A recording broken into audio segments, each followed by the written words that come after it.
आज की वीडियो में हम मासिक असाइनमेंट विषय हिंदी कक्षा 10वीं माह अगस्त के प्रश्नों व उनका हल बताने वाले हैं। तो प्रश्न नंबर पहला है, हरिशंकर परसाई जी की किन्हीं 3 रचनाओं के नाम लिखिए। प्रश्न नंबर दूसरा है, कन्यादान कविता में किसके किसके मध्य संवाद हो रहा है। प्रश्न नंबर 3 है, माटी वाली का कंटर किस प्रकार का था। प्रश्न नंबर 4 है, विवाह में कन्यादान की परंपरा चली आ रही है, क्या वास्तव में कन्यादान कोई वस्तु होती है। अपने विचार लिखिए। इसी का अथवा दिया है, अपनी बड़ी बहन के विवाह की तैयारियों संबंधी जानकारी देते हुए अपनी सहेली मित्र को पत्र लिखिए। प्रश्न नंबर 5 है, पहले के जमाने में मिट्टी का उपयोग किन किन कामों में होता था तथा वर्तमान समय में इसका उपयोग कहाँ देखते हैं, लिखिए। इसी का अथवा है, ई, इन और आइन प्रत्यय का इस्तेमाल करते हुए प्रत्येक से बने 2-2 शब्द बनाइए। प्रश्न नंबर 6 है, टैक्स क्या होता है, यह क्यों लगाया जाता है। प्रश्न नंबर 6 का अथवा है, लेखक टैक्स की बीमारी को क्यों अपनाना चाहते हैं। अब चलिए इन प्रश्नों का उत्तर देखते हैं। अब प्रश्न नंबर पहले का उत्तर लिखना है, हरिशंकर परसाई जी की 3 रचनाएं निम्नलिखित है। पहला है रानी नागफनी की कहानी, दूसरा तट की खोज और तीसरा है ज्वाला और जल।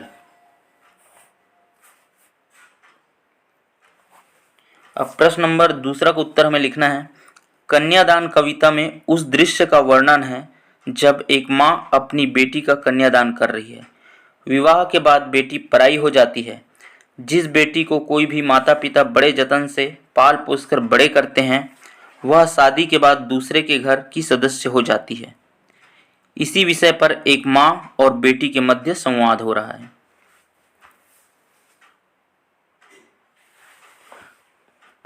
अब प्रश्न नंबर तीसरा का उत्तर हमें लिखना है, माटी वाली अपने कंटर से मिट्टी लाने का काम करती थी। इसके लिए वह कंटर का ढक्कन अलग कर देती थी। इससे उसका कंटर खुला रहता था जबकि अन्य कंटरों में लगा रहता था। माटी वाली का कंटर ऐसा इसलिए होता था क्योंकि खुले मुंह वाले कंटर में मिट्टी भरना और मिट्टी गिराना आसान होता है। इससे माटी वाली को अपने काम में सुविधा होती है। मेरी इसी प्रकार प्रश्न नंबर 4 का उत्तर हमें लिखना है, मेरी दृष्टि में कन्या के साथ दान की बात करना उचित नहीं है। दान तो किसी वस्तु का किया जाता है, कन्या कोई वस्तु तो है नहीं।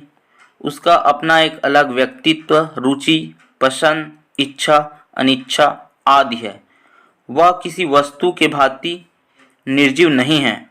दान देने के बाद दानदाता का वस्तु से कोई संबंध नहीं रह जाता, परंतु कन्या का संबंध आजीवन माता पिता से बना रहता है।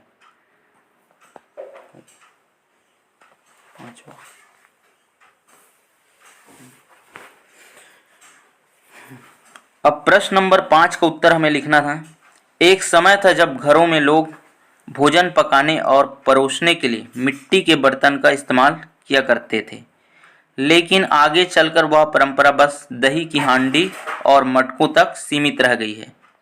पहले के ज़माने में मिट्टी के अन्य उपयोग भी हुआ करते थे, जैसे खेती, पूजा पाठ के लिए मूर्तियाँ इत्यादि, परंतु आजकल मिट्टी का उपयोग ईंट बनाने तथा औद्योगिक कार्यों के लिए भी किया जाता है।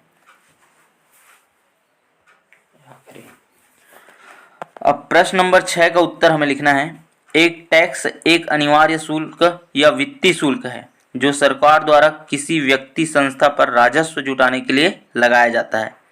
जमा हुए टैक्स की कुल राशि को सार्वजनिक कार्यक्रमों के लिए उपयोग किया जाता है। कानून के मुताबिक खुद से या गलती से टैक्स भुगतान न करने पर जुर्माना या सजा मिल सकती है। सरकार को अपने विभागों और योजनाओं के संचालन के लिए पैसों की जरूरत पड़ती है। देश व राज्यों के लिए और जनता को सुविधा देने के लिए लोगों से टैक्स वसूलती है। ये पैसे सरकार मुख्य रूप से टैक्सों के माध्यम से प्राप्त करती है।